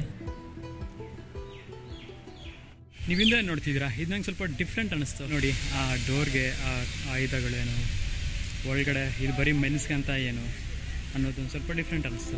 ಪಶ್ಚಿಮ ಬಂಗಾಳದಲ್ಲಿ ಗುಡಿಸಲುಗಳು ರಾಜ್ಯದ ಗ್ರಾಮೀಣ ಭಾಗಗಳಲ್ಲಿ ಹೆಚ್ಚು ಕಂಡು ಬರ್ತವೆ. ದುರ್ಗಾಮಾತೆ ಪೂಜೆಯು ಪಶ್ಚಿಮ ಬಂಗಾಳದ ಅತಿ ದೊಡ್ಡ ಹಬ್ಬ ಆಗಿದೆ. ನೀವು ಅತಿ ಹೆಚ್ಚಿಗೆ ದುರ್ಗಾಮಾತಾ ದೇವಸ್ಥಾನಗಳು ನೋಡಬಹುದು ಪಶ್ಚಿಮ ಬಂಗಾಳದಲ್ಲಿ. ಚೌವ ಬಜಾರ್ ರಾಜಪತಿ, ಈ ದುರ್ಗಾ ಪೂಜೆಯು 250 ವರ್ಷಗಳ ಹಳೆಯದಾದದ್ದು. ಪಶ್ಚಿಮ ಬಂಗಾಳದಲ್ಲಿ ಬಾಗ್ ಬಜಾರ್, ಇಲ್ಲಿನ ದುರ್ಗಾ ಪೂಜೆಯು 108 ಕೈಗಳು ಹೊಂದಿರುವ ವಿಗ್ರಹಕ್ಕೆ ಹೆಸರುವಾಸಿಯಾಗಿದೆ. ಇದರ ಭವ್ಯತೆ ಮತ್ತು ಸಾಂಪ್ರದಾಯಿಕ ಶೈಲಿಯಲ್ಲಿ ಹೆಸರಾಗಿದೆ. ಸ್ಥಳೀಯವಾಗಿ ಲಭ್ಯವಿರುವ ಮರ, ಬಿದಿರು ಮತ್ತು ಒಣ ಹುಲ್ಲಿನಂತಹ ವಸ್ತುಗಳನ್ನು ಬಳಸಿ ಇದನ್ನ ಕಟ್ಟಲಾಗಿದೆ. ಇಂಥವು ಪ್ರದೇಶದ ಹವಾಮಾನಕ್ಕೆ ಉತ್ತಮವಾಗಿ ಹೊಂದಿಕೊಳ್ತವೆ.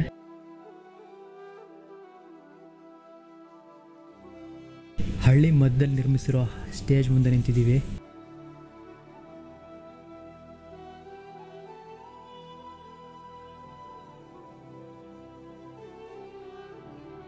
ಈಗ ನಾವು ಬಂದು ಮಧ್ಯಪ್ರದೇಶಲ್ಲಿರೋ ವಿಲೇಜ್ ಹತ್ರ ಇದ್ದೀವಿ. ಈ ವಿಲೇಜ್ ಅಂದರೆ ಈ ಮನೆ ಮುಂದೆ ನೋಡಿ, ಚರಕಾನ ನೋಡಿದ ತಕ್ಷಣ ಫಸ್ಟ್ ಎಲ್ಲರಿಗೂ ನೆನಪಾಗೋದು ಮಹಾತ್ಮ ಗಾಂಧೀಜಿ. ಭಾರತದಲ್ಲಿ ಒಂದಾದ ರಾಜ್ಯವು ಶ್ರೀಮಂತ ಗ್ರಾಮೀಣ ಪರಂಪರೆಯನ್ನು ಹೊಂದಿದೆ. 54ಕ್ಕೂ ಹೆಚ್ಚು ಹಳ್ಳಿಗಳು ಇವೆ. ಪ್ರತಿಯೊಂದು ಹಳ್ಳಿಯು ಅದರದೇ ಆದ ವಿಶಿಷ್ಟ ಆಕರ್ಷಣೆಯನ್ನು ಹೊಂದಿದೆ. ಮಧ್ಯಪ್ರದೇಶದಲ್ಲಿ ನಾವು ಜಾಸ್ತಿ ನೋಡೋದು ಅಂತ ಹೇಳಿದ್ರೆ ಹುಲ್ಲಿನ ಚಾವಣಿಗಳು, ಮಣ್ಣಿನ ಮನೆಗಳು ಜಾಸ್ತಿ ನೋಡ್ಬೋದು. ಇಲ್ಲಿ ತಂಪಾಗಿರ್ತವೆ, ಚಳಿಗಾಲದಲ್ಲಿ ಬೆಚ್ಚಗಿರ್ತವೆ. ಈ ಮನೆಗಳು ರಾಜ್ಯದ ಹವಾಮಾನಕ್ಕೆ ಉತ್ತಮವಾಗಿ ಹೊಂದ್ಕೊಂತವೆ. ಇಲ್ಲಿ ಸಾಂಪ್ರದಾಯಿಕ ಉಡುಪುಗಳು ಜಾಸ್ತಿ ಹಾಕೊಂತಾರೆ. ಪುರುಷರು ಬಂದು ಕುರ್ತಾಗಳನ್ನು ಜಾಸ್ತಿ ಹಾಕೊಂತಾರೆ. ಮಹಿಳೆಯರು ಬಂದು ಸ್ಯಾರಿ ಮತ್ತು ಲೆಹಂಗೆಗಳನ್ನು ಜಾಸ್ತಿ ಯೂಸ್ ಮಾಡ್ತಾರೆ.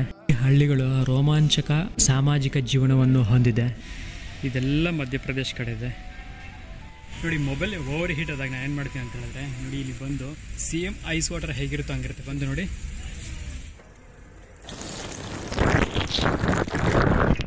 ಆ ಥರ ನಾನು ಮೊಬೈಲ್ನ ತಣ್ಣಗೆ ಮಾಡ್ತೀನಿ.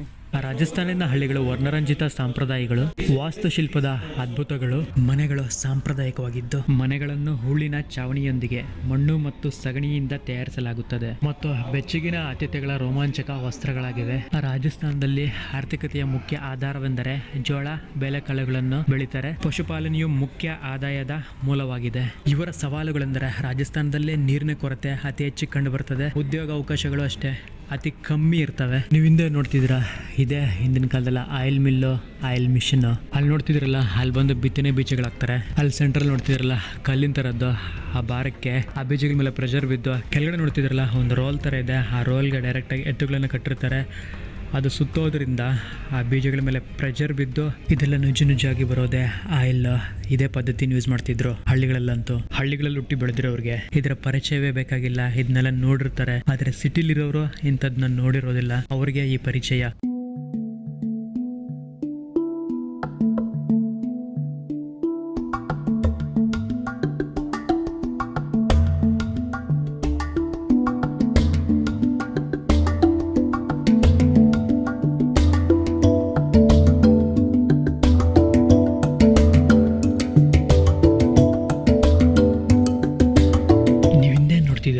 ಒಂದು ಕುಲು ಗುಡಿಸಲುಗಳು ಭಾರತದ ಹಿಮಾಚಲ ಪ್ರದೇಶದ ಕುಲು ಕಣಿವೆಯಲ್ಲಿ ಕಂಡುಬರುವ ಸಾಂಪ್ರದಾಯಿಕ ವಾಸಸ್ಥಳವಾಗಿದೆ. ಇವುಗಳನ್ನು ವಿಶಿಷ್ಟವಾಗಿ ಕಲ್ಲು ಅಥವಾ ಮರದಿಂದ, ಫ್ಲಾಟ್ ಅಥವಾ ಸಿಂಗಲ್ ಚಾವಣಿಗಳಿಂದ ತಯಾರಿಸಲಾಗುತ್ತದೆ. ಶೀತ ಪರ್ವತದ ಹವಾಮಾನದಿಂದ ನಿರೋಧನವನ್ನು ಒದಗಿಸಲು ಗೋಡೆಗಳು ಹೆಚ್ಚಾಗಿ ದಪ್ಪವಾಗಿರುತ್ತದೆ. ಕುಲು ಗುಡಿಸಲುಗಳು ವಿಶಿಷ್ಟವಾದ ವಾಸ್ತುಶೈಲಿಯನ್ನು ಹೊಂದಿದ್ದು ಇವುಗಳಲ್ಲಿ ಕೇಂದ್ರ ವಾಸಸ್ಥಳ ಮತ್ತು ಅಡಿಗೆಗಾಗಿ ಪ್ರತ್ಯೇಕ ಸ್ಥಳವನ್ನು ಹೊಂದಿದ್ದು, ಕೆಲವು ಗುಡಿಸಲುಗಳು ಸುತ್ತಮುತ್ತ ಪರ್ವತಗಳ ಅದ್ಭುತ ನೋಟವನ್ನು ನೀಡುವ ಬಾಲ್ಕನಿಯನ್ನು ಸಹ ಹೊಂದಿರುತ್ತವೆ. ಈ ಗುಡಿಸಲುಗಳು ಪ್ರದೇಶದ ಶ್ರೀಮಂತ ಮತ್ತು ಸಾಂಸ್ಕೃತಿಕ ಪರಂಪರೆಯು ಮತ್ತು ಸಾಂಪ್ರದಾಯಿಕ ಜೀವನ ವಿಧಾನವನ್ನು ನೆನಪಿಸುತ್ತೆ. ಅವುಗಳಲ್ಲಿ ಹಲವು ಈಗ ಹೋಮ್ ಸ್ಟೇಗಳಾಗಿ ಬಳಸಲ್ಪಡುತ್ತವೆ. ಇಲ್ಲಿ ಬರೋರಿಗೆ ಕುಲು ಕಣಿವೆಯ ಜೀವನವನ್ನು ಅನುಭವಿಸುವ ಒಂದು ಅನೂನ್ಯ ಅವಕಾಶ ನೀಡುತ್ತದೆ. ನಾವು ಈ ವಿಲೇಜ್ ಸೆಕ್ಷನ್ ಎಲ್ಲ ಆಲ್ಮೋಸ್ಟ್ ಅಲ್ಲೆಲ್ಲ ಕವರ್ ಮಾಡಿದ್ದೀವಿ. ಈಗ ಅಲ್ಲಿಂದ ಮುಂದಕ್ಕೆ ಹೊರಡ್ತಿದ್ದೀವಿ.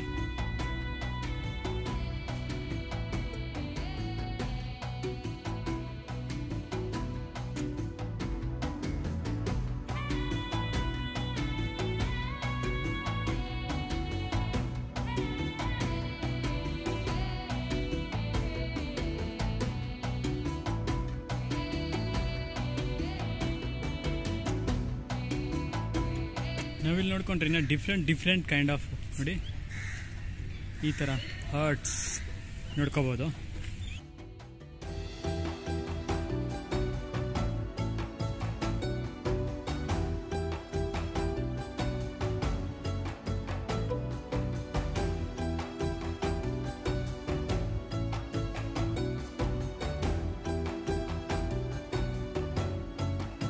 ಇದು ಬಂದು ತಮಿಳ್ನಾಡು ಕಡೆ ಹೀಗಿರುತ್ತೆ. ಇನ್ನು ಇಲ್ಲಿ ನೀವು ನೋಡಿಕೊಂಡ್ರೆ ಅಸ್ಸಾಂ ಇದೆಲ್ಲ ಅಸ್ಸಾಂ ಕಡೆದು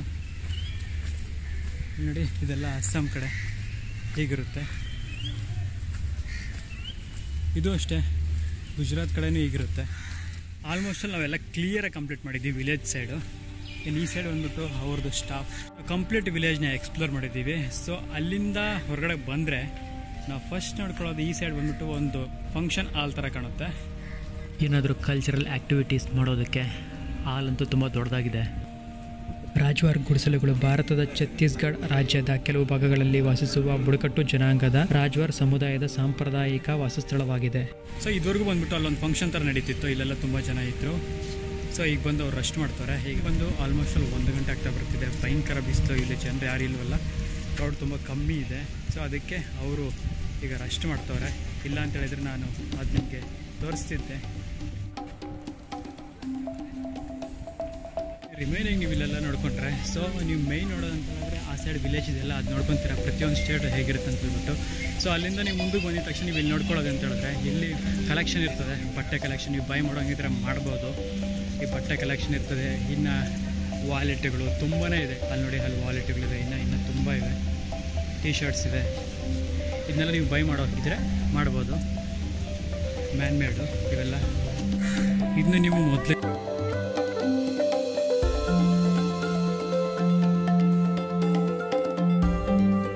ಓಕನ್ ಟ್ರೈಬಲ್ ಗ್ಯಾಲರಿ ಒಳಗಡೆ ಹೋಗ್ತಿದ್ದೀವಿ.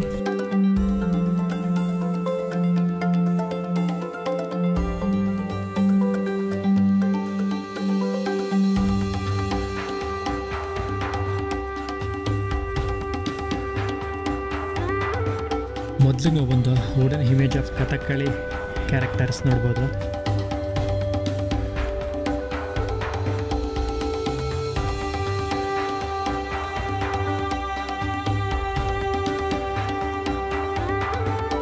ಕೆನಾಲ್ ಗೊಂಬೆಗಳು ಕರಕುಶಲ ಮರದ ಗೊಂಬೆಗಳಾಗಿವೆ. ಇದು ನಮ್ಮ ಕರ್ನಾಟಕದ ಕೊಪ್ಪಳ ಕೆನಾಲ್ ಗ್ರಾಮದಿಂದ ಹುಟ್ಟುಕೊಂಡಿದೆ. 15-16ನೇ ಶತಮಾನದ ಹಿಂದಿನವು ಇವು. ವಿಜಯನಗರ ಸಾಮ್ರಾಜ್ಯ ಆಳ್ವಿಕೆಯ ಕಾಲದಲ್ಲಿ ಬಂದಿರೋವು. ಇಲ್ಲೇನು ನೋಡ್ತಿದ್ದೀರ ಗೊಂಬೆಗಳು, ಇದು ಬಂದು ಜೇಡಿ ಮಣ್ಣು ಮತ್ತು ಹಸುವಿನ ಸಗಣಿಯಿಂದ ಮಾಡಿರೋವು. ನಮ್ಮ ಭಾರತದ ಗ್ರಾಮೀಣ ಪ್ರದೇಶಗಳಲ್ಲಿ ಹೆಚ್ಚಾಗಿ ನೋಡ್ಬೋದು ನಾವು. ಪೇಪಿಯರ್ ಮ್ಯಾಚೆ ಇದು ಬಲ್ಬ್ನಿಂದ ತಯಾರು ಮಾಡಿರುವ ಮಕ್ಕಳು ಮತ್ತು ವಯಸ್ಕರು ಯೂಸ್ ಮಾಡಿರೋದನ್ನ ನಾವು ಇಲ್ಲಿ ನೋಡ್ಬೋದು. ಈ ಮಾಸ್ಕ್ಗಳೇನು ನೋಡ್ತಿದ್ದೀರಾ, ಇದು ಬಂದು ಥಿಯೇಟ್ರಲ್ಲಿ ಆರ್ಟಿಸ್ಟ್ಗಳು ಯೂಸ್ ಮಾಡ್ತಿರೋದು ವುಡನ್ ಮಾಸ್ಕ್ ಇದು. ಇಲ್ಲಿ ನೀವು ವಿಧವಾದ ಮಾಸ್ಕ್ ನೋಡ್ಬೋದಲ್ಲ, ಅಷ್ಟೊಂದು ಡಿಫ್ರೆಂಟ್ ಕ್ಯಾರೆಕ್ಟರ್ಸ್ ರಂಗಮಂದಿರದಲ್ಲಿ ನೋಡ್ಬೋದು. ಅದ್ಭುತವಾದ ಕಲಾಕೃತಿ ಯಶೋಧ, ಕೃಷ್ಣ ಅಂಡ್ ಬಲರಾಮ್. ಈ ಥರ 1-2 ಸುಮಾರು ಕಲೆಕ್ಷನ್ಸ್ ಅಂತ ಇವೆ. ವಿಧವಾದ ಕಲೆಕ್ಷನ್ಸ್ ಇವೆ, ತುಂಬ ಪ್ರಾಚೀನ ಕಾಲದ್ದು.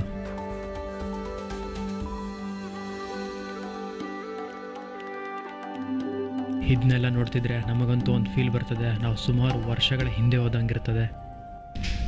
ಹೇಳೋದ್ನೆಲ್ಲ ಇಂಡಿಯಾದಲ್ಲೇ ಲಾರ್ಜೆಸ್ಟ್ ಕ್ರಾಫ್ಟ್ ಮ್ಯೂಸಿಯಂ ಇದು. ಪ್ರತಿಯೊಂದ್ರ ಬಗ್ಗೆನೂ ನಾವು ಕ್ಲಿಯರಾಗಿ ತಿಳ್ಕೊಬೇಕಂದ್ರೆ ಈ ವಿಡಿಯೋ ಸುಮಾರು ಗಂಟೆಗಳಷ್ಟು ಲೆಂತಿ ಆಗುತ್ತೆ.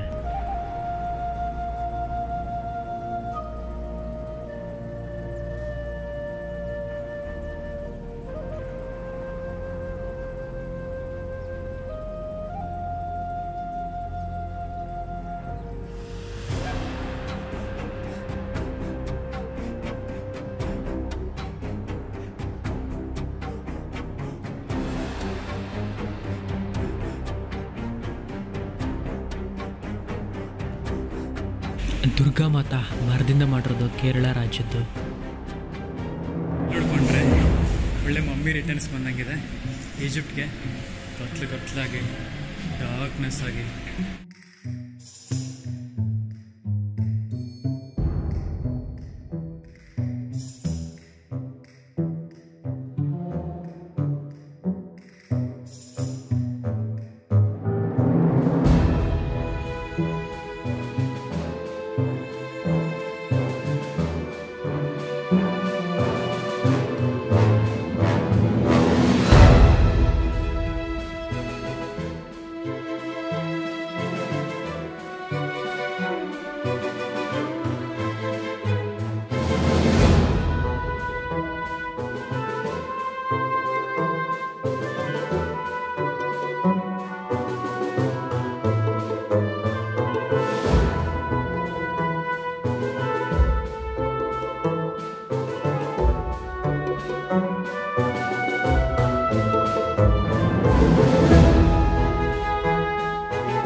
ಮಧುಬನಿ ಪೇಂಟಿಂಗ್ ನೋಡಿ ಎಷ್ಟೊಂದು ದೊಡ್ಡದಾಗಿದೆ, ಎಷ್ಟೊಂದು ಅದ್ಭುತವಾಗಿದೆ.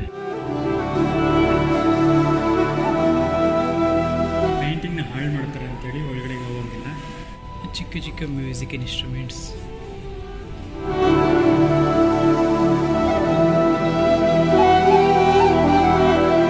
ಈಗ ನಾವು ಆಡಿಯೋ ವಿಜುವಲ್ ರೂಮ್ ಒಳಗಡೆ ಹೋಗ್ತಿದ್ದೀವಿ. ಚಿಕ್ಕದ ಮಿನಿ ಥಿಯೇಟ್ರು. ಇಲ್ಲಿ ಬಂದ್ಬಿಟ್ಟು ಒಂದು ಡಾಕ್ಯುಮೆಂಟ್ರಿ ಪ್ಲೇ ಮಾಡ್ತಾರೆ.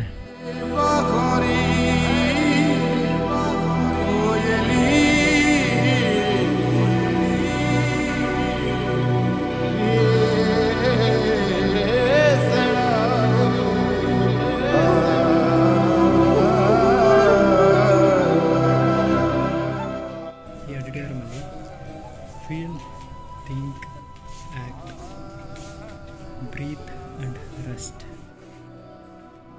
ಡಾಕ್ಯುಮೆಂಟ್ರಿ ನೋಡಿದ್ವಲ್ಲ, ಅದು ನೋಡಿದಾಗ ನನಗನ್ಸಿದ್ದು ಏನಂತ ಹೇಳಿದ್ರೆ, ನಾವು ಏನೇ ಮಾಡಿದ್ರು ಒಬ್ರು ಕೆಳಗಡೆ ಕೆಲಸ ಮಾಡದೆ ಸ್ವಂತ ಏನಾದರೂ ಮಾಡ್ತೀವಲ್ಲ, ಅದರಲ್ಲಿ ಬರೋ ಅಷ್ಟು ಸ್ಯಾಟಿಸ್ಫೈಡು ಬೇರೆ ಯಾವುದ್ರಲ್ಲೂ ಬರಲ್ಲ ಅನಿಸ್ತು.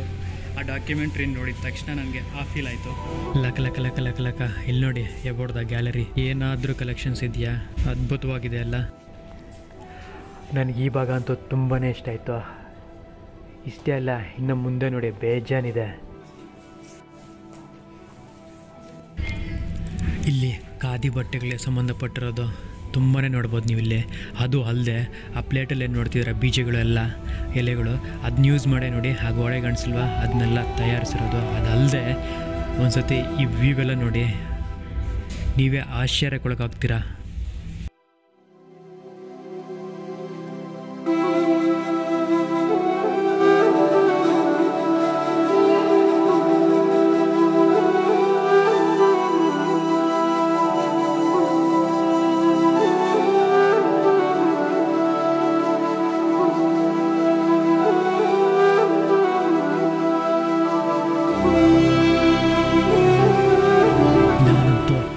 ಬಣ್ಣದ ಸ್ಯಾರಿಗಳು ನೋಡಿ ಫಿದಾ ಅದೇ, ಅಷ್ಟೊಂದು ಅಟ್ರಾಕ್ಟಿವ್ ಆಗಿದೆ, ಅಷ್ಟೊಂದು ಚೆನ್ನಾಗಿದೆ.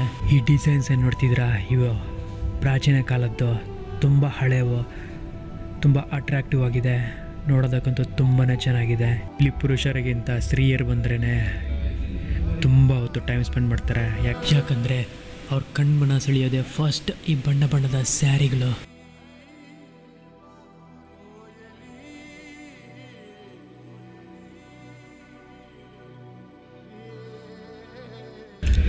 ನೋಡ್ತಿದ್ದೀರಲ್ಲ ಕಣ್ಣು ಸೆಳೆಯುವಂಥ ಪೇಂಟಿಂಗ್ಸ್, ವಿಧವಾದ ಬಟ್ಟೆಗಳು. ಇದು ನಮ್ಮ ಭಾರತದ ವಿವಿಧ ಭಾಗಗಳಿಂದ ಬಂದಿರೋ ಎಲ್ಲ ಕಲೆಕ್ಷನ್ಸ್ ನೀವು ಇಲ್ಲೇ ನೋಡ್ಬೋದು. ಹಲವಾರು ರಾಜ್ಯಗಳಿಂದ, ಹಳ್ಳಿಗಳಿಂದ, ಪಟ್ಟಣಗಳಿಂದ ಬಂದಿರೋದು. ಸುಮಾರು ಟ್ರೆಡಿಷ್ನಲ್ ಕಲೆಕ್ಷನ್ಸ್ ನೀವು ನೋಡ್ಬೋದು ಇಲ್ಲಿ.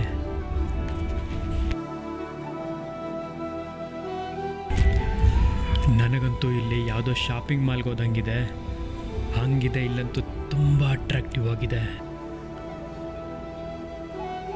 ಇಲ್ಲಿ ಎಲ್ಲದಕ್ಕಿಂತ ಎಕ್ಸ್ಪೆನ್ಸಿವ್ ಇಂಟ್ರೆಸ್ಟಿಂಗ್ ಅಂತ ಹೇಳಿದ್ರೆ ಈ ಸ್ಯಾರಿ ಸೆಕ್ಷನ್ ಏನಿದೆ ಅದೇ.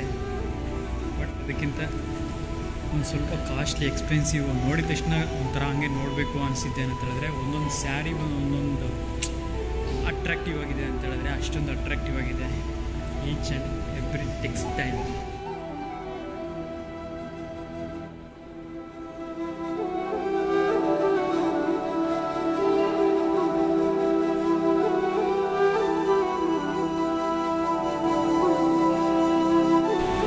ಹೇಳ್ತಿದ್ದೀನಲ್ಲ, ನಿಮಗಂತೂ ನೀವು ಮ್ಯೂಸಿಯಮಲ್ಲಿ ಇದ್ದೀನಿ ಅನ್ನೋ ಫೀಲ್ ಅಂತೂ ಆಗೋದೇ ಇಲ್ಲ. ಯಾವುದೋ ಒಂದು ದೊಡ್ಡ ಶಾಪಿಂಗ್ ಮಾಲಲ್ಲಿ ಇದ್ದೀನಿ ಅನಿಸುತ್ತೆ. ಸ್ಪ್ರೆಡ್ 19th ಸೆಂಚುರಿ ರಾಜಸ್ಥಾನ್ ಕಡೆದು. ಆ ಎಂಬ್ರಾಯ್ಡ್ರಿದೆಲ್ಲ ನಿಜವಾದ ಬಂಗಾರ ಮತ್ತು ಬೆಳ್ಳಿಯಿಂದ ಮಾಡಿರೋದು. ಅದಕ್ಕೆ ಅನ್ಕೊತೀನಿ ಇಷ್ಟೊಂದು ಅಟ್ರಾಕ್ಟಿವ್ ಕಾಣ್ತಿದೆ. ಮಿರರ್ಸ್ ಮತ್ತು ಚೈನ್ ಬಳಸಿ ಸ್ಕರ್ಟ್ ಮಾಡಿರೋದು ನೋಡಿ. ಇದು 20ನೇ ಶತಮಾನದ್ದು ಗುಜರಾತ್ ರಾಜ್ಯ ಕಡೆಯದು. ಈ ಕಾಗಾನು ಅಷ್ಟೇ 20ನೇ ಶತಮಾನದ್ದು. Cotton threads, zari mirrors add ಮಾಡಿದ್ದಾರೆ.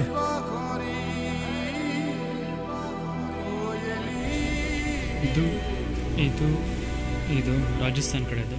ಹ್ಯಾಂಡ್ ಕರ್ಚಿಪ್ ನೋಡಿ ಎಷ್ಟೊಂದು ಅದ್ಭುತವಾಗಿದೆ. ಈ ಹ್ಯಾಂಡ್ ಕರ್ಚಿಪ್ ಮೇಲೆ ಲಕ್ಷ್ಮೀ ಮಾತಾ ಚಿತ್ರ ಅಂತ ತುಂಬ ಚೆನ್ನಾಗಿ ಬಿಡಿಸಿದ್ದಾರೆ.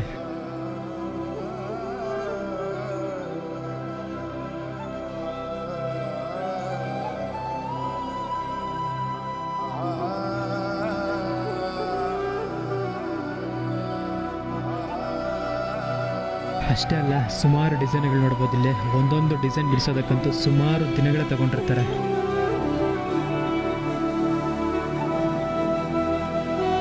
ನೋಡಿ ಎಷ್ಟೊಂದು ಅದ್ಭುತವಾಗಿದೆ. ಇಲ್ಲಿಗೆ ಲಾಸ್ಟ್. ಇಲ್ಲಿಂದ ಇನ್ನು ನಾವಿನ್ನು ಹೊರಗಡೆ ಹೋಗೋದೆ. ನೋಡ್ತಿದ್ದೀರಲ್ಲ ಬಾಗಿಲು, ಇಲ್ಲಿಗೆ last museum.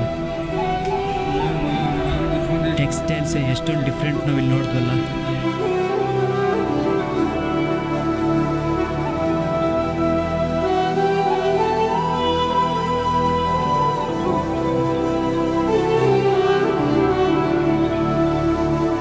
ಚೆನ್ನಾಗಿದೆಲ್ಲ ಪಿಗನ್ house wooden metal. ನಾವು ವಿಲೇಜ್ಗೆ ಎಂಟ್ರಿ ಕೊಡೋಕ್ಕಿಂತ ಮುಂಚೆ ಇದನ್ನ ನೋಡಿದ್ವಲ್ಲ, ಒಂದು ಸಣ್ಣದು, ಬಟ್ ಇಲ್ಲಿ ತುಂಬ ದೊಡ್ಡದಾಗಿದೆ ನೋಡಿ. ಇದು ಗುಜರಾತ್ ಕಡೆಯಲ್ಲಿ ಜಾಸ್ತಿ ನೋಡ್ಕೋಬೋದು. ಇಲ್ಲೊಂದು ಇಟ್ಟಿದ್ದಾರೆ. ಇಲ್ಲಿಂದ ಹೋಗಿ ಅಲ್ಲಿಂದ ಎಕ್ಸ್ಪ್ಲೋರ್ ಮಾಡ್ಕೊಂಡು ಹಂಗಿಂದ ಅಲ್ಲೆಲ್ಲ ನೋಡಿಕೊಂಡು ಮತ್ತೆ ಹಿಂಗಿಂದ ಇಲ್ಲಿಗೆ ಬಂದಿದ್ದೀವಿ ಈ ಪ್ಲೇಸ್ ಹತ್ರಗೆ.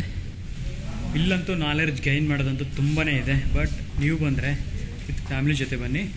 ನಿಮ್ಮನೇಲಿ ಯಾರು ಚಿಕ್ಕ ಹುಡುಗರು ಇದ್ದರು ಅವ್ರನ್ನ ಕರ್ಕೊಂಡ್ಬಂದ್ಬಿಟ್ಟು ತೋರಿಸಿ ಯಾವ ಥರ ಇರುತ್ತೆ, ಯಾವ ಸ್ಟೇಟಲ್ಲಿ ಹೇಗಿರುತ್ತದೆ, ಯಾವ ಥರ ಬಟ್ಟೆ ಯೂಸ್ ಮಾಡ್ತಾರೆ, ಆ ಬಟ್ಟೆ ಏನು ಎಷ್ಟು ಇಲ್ಲಿ ನೋಡ್ತಿರೋ ಒಂದೊಂದು ಬಂದ್ಬಿಟ್ಟು 20th century 16th century ಆ ಥರ.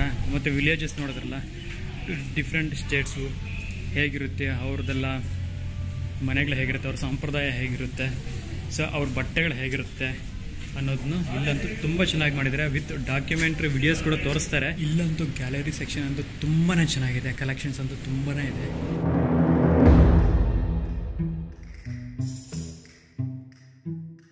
ಈ ಮ್ಯೂಸಿಯಂ ಒಳಗಡೆ ನಮ್ಮ ಫೇಸ್ ತೋರಿಸ್ತಾ ವಿಡಿಯೋ ಮಾಡಬಾರ್ದು. ಈಗ ನಾನು ರೆಕಾರ್ಡ್ ಮಾಡ್ತಿದ್ದೀನಲ್ಲ, ಈ ಥರ ಮಾಡ್ಕೋಬೋದು, ಪರ್ಮಿಷನ್ ಕೊಡ್ತಾರೆ. ಬರೀ ಈ ಗ್ಯಾಲರಿ ಸೆಕ್ಷನಲ್ಲಿ ಮಾತ್ರ ಈ ಥರ.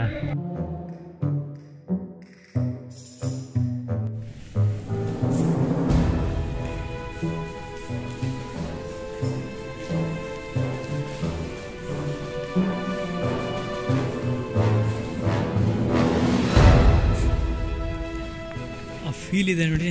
ಇಲ್ಲಂತೂ ನೋಡ್ತಿದ್ರೆ ಒಳ್ಳೆ ಅದು ಫಿಲಿಮ್ ಸಿಟಿ ಒಳಗಡೆ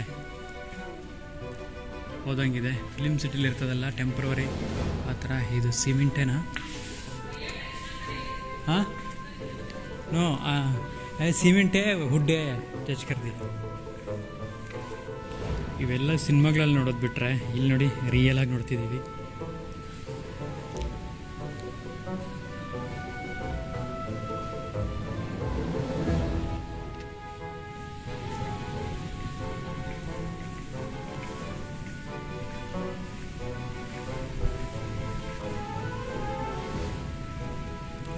ಇದೇನು ಗೊತ್ತಾ, ಸ್ಟೆಪ್ಸು ಇಂಥದಕ್ಕೆ ಹತ್ತೋದು ಕಷ್ಟ ಆಗುತ್ತಲ್ಲ, ಅದನ್ನ ತೆಗೆದು ಇಲ್ಲಿಟ್ಟು ಇಲ್ಲಿ ಸ್ಟೆಪ್ಸ್ ಥರ ಇದ್ರ ಮೇಲೆ ಹತ್ತಿ ಅದ್ರಲ್ಲಿ ಕೂತ್ಕೊಳ್ಳೋದು.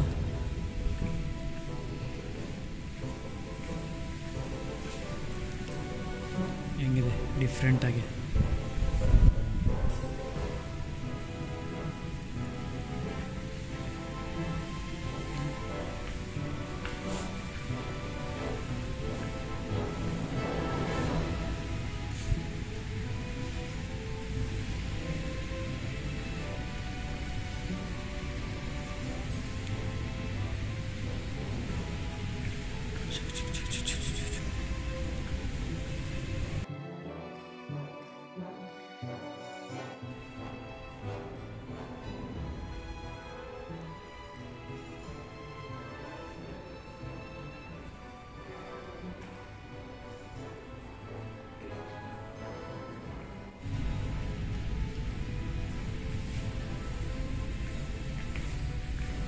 ಇದು 19th century ಲಾರ್ಡ್ ವಿಷ್ಣು ಅವ್ರ ವಾಹನ. ಗರುಡ ಮರದಿಂದ ಮಾಡಿರೋದು, ಮನುಷ್ಯನ ಥರನೇ ಇದೆ ಆದರೆ ಗರುಡ ಇದು.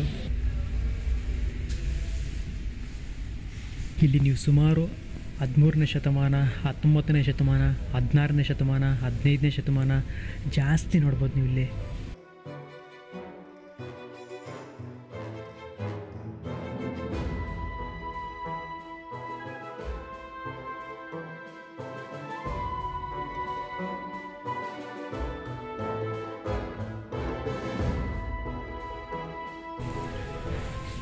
National bird peacock. ನಿಮ್ಗೆ ಹೇಳೋದ್ನಲ್ಲ, ಇಂಡಿಯಾದಲ್ಲೇ ಲಾರ್ಜೆಸ್ಟ್ ಕ್ರಾಫ್ಟ್ ಮ್ಯೂಸಿಯಂ ಇದು. ಇಲ್ಲಂತೂ ಪ್ರತಿಯೊಂದಕ್ಕೂ ಒಂದೊಂದು ಸ್ಟೋರಿ ಇದೆ, ಒಂದು ಇತಿಹಾಸನೇ ಇದೆ. ಇದನ್ನೆಲ್ಲ ಎಕ್ಸ್ಪ್ಲೇನ್ ಮಾಡಬೇಕಂದ್ರೆ ಖಂಡಿತ ಅಂತೂ ಸುಮಾರು ಗಂಟೆಗಳಂತೂ ಬೇಕಾಗುತ್ತೆ.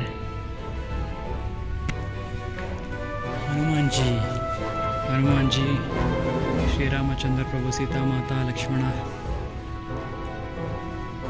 ಸ್ವಾಮಿ.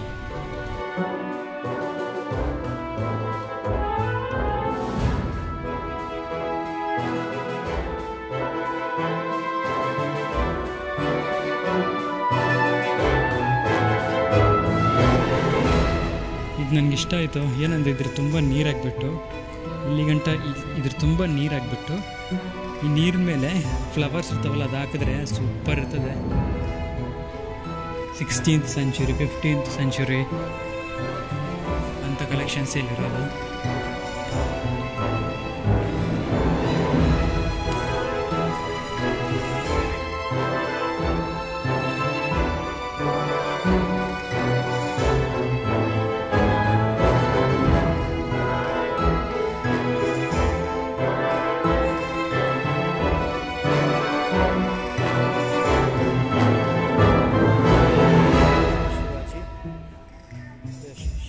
ಪಾರ್ವತಿ, ಶಿವ ಪಾರ್ವತಿ.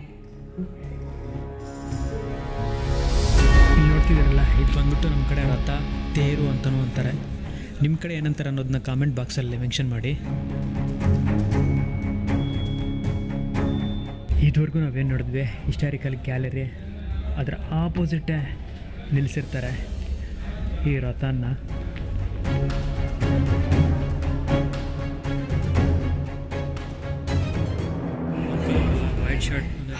ವೈಟ್ ಆ್ಯಂಡ್ ಹಾಕ್ಕೊಂಡು ಸೊ ಮಣ್ಣಿಂದ ಗೊಂಬೆಗಳು ಮಾಡಿಕೊಡ್ತವ್ರೆ.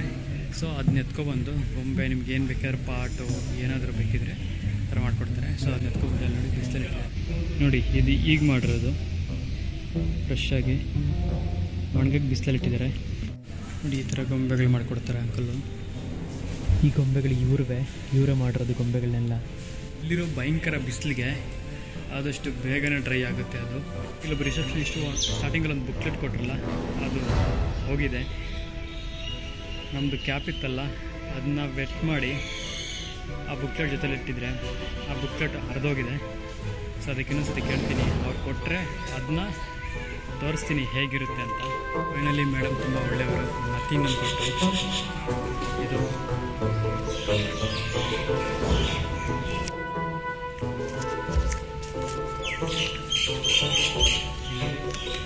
ಈ ಥರ ಇದನ್ನ ನಾನು ನಿಮಗೆ ಸ್ಕ್ಯಾನ್ ಮಾಡಿ ಈಗಲೇ ಇಡ್ತೀನಿ, ಇಲ್ಲಾಂದರೆ ಮತ್ತೆ ಮಿಸ್ ಆಗೋ ಚಾನ್ಸಸ್ ಇರುತ್ತೆ. ನೀವು ಹಿಂದೆ ನೋಡ್ತಿದ್ದೀರಾ ಅಲ್ಲಿ, ಇದುವರೆಗೂ ನೀವು ನೋಡಿದ್ರಲ್ಲ ಕಲೆಕ್ಷನ್ಸು, ಬಟ್ಟೆ, ಬೇರೆ ಬೇರೆ ಗೊಂಬೆಗಳು, ಅವೆಲ್ಲ ನೀವು ಇಲ್ಲಿ ಬೈ ಮಾಡ್ಬೋದು. ಸೇಮ್ ಪ್ರಾಡಕ್ಟೇ ಅಂದರೆ ಡಿಫ್ರೆಂಟು, ಅದನ್ನೆಲ್ಲ ನೀವು ಈ ಶಾಪ್ ಒಳಗಡೆ ಬೈ ಮಾಡ್ಬೋದು. ಸೊ ಇಲ್ಲಿ ನೀವೇನು ನೋಡ್ತಿದ್ದೀರಾ ಅಮೌಂಟ್ ಏನಿದೆ ಅದೆಲ್ಲ ಫ್ರೀನೇ. ನೀವು ಇವತ್ತು ನಾವು ಎಲ್ಲೆಲ್ಲಿ ಸುತ್ತಾಡಿದ್ವಿ ಆಲ್ಮೋಸ್ಟ್ ಎಲ್ಲ ಕವರ್ ಮಾಡಿದ್ವಿ, ಎಲ್ಲ ನಮಗೆ ಫ್ರೀಯಾಗಿ ಆಯಿತು. ಒಂದು ರೆಸ್ಟೋರೆಂಟ್ ಇದೆ ಅಲ್ಲ, ಬೈ ಮಿಸ್ಟೇಕಾಗಂತೂ ಅಲ್ಲಿಗಂತೂ ಹೋಗಬೇಡಿ, ಅದನ್ನು ತುಂಬ ಎಕ್ಸ್ಪೆನ್ಸಿವ್ ಇದೆ.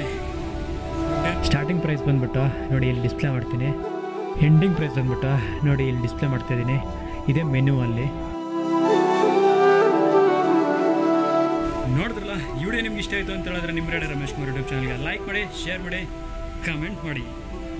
ಸೊ ಇಲ್ಲಿಗೆ ನೀವು ಬರಬೇಕಂತ ಹೇಳಿದ್ರೆ ಸುಪ್ರೀಂ ಕೋರ್ಟ್ ಮೆಟ್ರೋ ಸ್ಟೇಷನ್ ಅಂತ ಹೇಳ್ಕೊಂಬಿಟ್ಟು ಅಲ್ಲಿಂದ ನೀವು ಬೈ ವಾಕ್ ಬರ್ಬೋದು, ಪೇಷನ್ಸ್ ಇದೆ ಅಂತ ಹೇಳಿದ್ರೆ. ಇಲ್ಲಾಂದ್ರೆ ಭಯಂಕರ ಬಿಸಿಲಿಗೆ ನಾವು ಬರಲ್ಲ ಅಂತ ಹೇಳಿದ್ರೆ ಆಟೋದಲ್ಲಿ ಬೇಕಾದ್ರೆ ಬರ್ಬೋದು. ದೊಡ್ಡ ಪ್ರಗತಿ ಮೈದಾನ ಇರ್ತದೆ. ಸೊ ಅಲ್ಲಿಗೆ ಹೋಗೋ ದಾರಿಯಲ್ಲೇ ನೀವು ಲೆಫ್ಟ್ ತಗೊಂಡ್ರೆ ಕಾಣುತ್ತೆ, ಬೋರ್ಡ್ ಇರ್ತಲ್ಲ, ದೊಡ್ಡ ಬೋರ್ಡು. ಸೊ ಅದ್ರ ಆಪೋಸಿಟ್ ನೋಡಿ ಒಂದು ಫೋರ್ಟ್ ಇದೆ. ಫೋರ್ಟ್ ಬಂದು ಬೇರೆ ಯಾವುದೂ ಅಲ್ಲ, ಪುರಾಣ ಕಿಲ್ಲ ಫೋರ್ಟ್. ಹಾಕಿಲ್ಲ ಆ ಫೋರ್ಟ್, ಅದು ಪಕ್ಕನೇ ನೋಡಿ. ಇಲ್ಲಿ ನೀವು ಹಿಂಗೆ ಗೊತ್ತಾಗುತ್ತೆ ನಿಮಗೆ. ನೀವು ನಮ್ಮ ಥರ ವಿಡಿಯೋ ಮಾಡಲ್ಲ, ಬರೀ ಒಂದು ವಿಸಿಟ್ ಕೊಟ್ಕೊಂಡು ಹೋಗ್ತೀನಿ ಅಂತ ಹೇಳಿದ್ರೆ ನೀವು ಫಸ್ಟು ಹ್ಯೂಮಾನ್ ತಾಂಬ್ ಬನ್ನಿ, ಫಸ್ಟ್ ಎಕ್ಸ್ಪ್ಲೋರ್ ಮಾಡ್ಕೊಳ್ಳಿ ಹ್ಯೂಮಾನ್ ತಾಂಬು. ಅದಾಗಿದ್ರೆ ಸುಂದರ್ ನರ್ಸ್ ಇರ್ತದೆ, ಅದಾಗಿದ ತಕ್ಷಣ ಅದ್ರ ಪಕ್ಕನೇ ಇದಿರ್ತದೆ ಝೂಲಾಜಿಕಲ್ ಪಾರ್ಕು, ಅದನ್ನೇ ಎಕ್ಸ್ಪ್ಲೋರ್ ಮಾಡ್ಕೊಳ್ಳಿ. ಆ ಝೂಲಾಜಿಕಲ್ ಪಾರ್ಕ್ ಆಗಿದ ತಕ್ಷಣ ಪುರಾಣ ಕಿಲ್ಲ ಇರ್ತದೆ, ಅಲ್ಲಿ ನೋಡ್ತಿದ್ದೀರಲ್ಲ ಆ ಫೋಟೋ. ಅದಾಗಿದ ತಕ್ಷಣ ಇಲ್ಲಿಗೆ ಬನ್ನಿ, ಒಂದು ನ್ಯಾಷನಲ್ ಕ್ರಾಫ್ಟ್ ಮ್ಯೂಸಿಯಮು, ಇದನ್ನು ಎಕ್ಸ್ಪ್ಲೋರ್ ಮಾಡ್ಕೊಳ್ಳಿ. ಇಲ್ಲಿಂದ ಹೋಗಿ ಏನಂದರೆ ಇವೆಲ್ಲ ಪಕ್ಕನೇ ಇದೆ. ಅಂದರೆ ನೀವು ಬಂದು ಸುಮ್ಮನೆ ವಿಸಿಟ್ ಕೊಟ್ಕೊಂಡು ಸುಮ್ಮನೆ ಬರೀ ಫೋಟೋ ಇಳ್ಕೊಂಡು ಹೋಗ್ತೀನಿ ಅಂತ ಹೇಳಿದ್ರೆ ಒಂದು ಡೇ ಅಲ್ಲೇ ಇಲ್ಲ, ಅಟ್ಲೀಸ್ಟ್ 2 ಡೇಸಲ್ಲೇ ಇದನ್ನೆಲ್ಲ ಎಕ್ಸ್ಪ್ಲೋರ್ ಮಾಡ್ಕೋಬೋದು ಕ್ಲಿಯರಾಗಿ. ಇಲ್ಲ ನಾವು ಬ್ಲಾಗ್ಸ್ ಮಾಡ್ತೀವಿ, ಇಲ್ಲ ವಿಡಿಯೋಸ್ ಮಾಡ್ಕೊತೀವಿ ಅಂತ ಹೇಳಿದ್ರೆ ನಿಮ್ಗೆ ತುಂಬ ಟೈಮ್ ಹಿಡಿಸ್ತದೆ.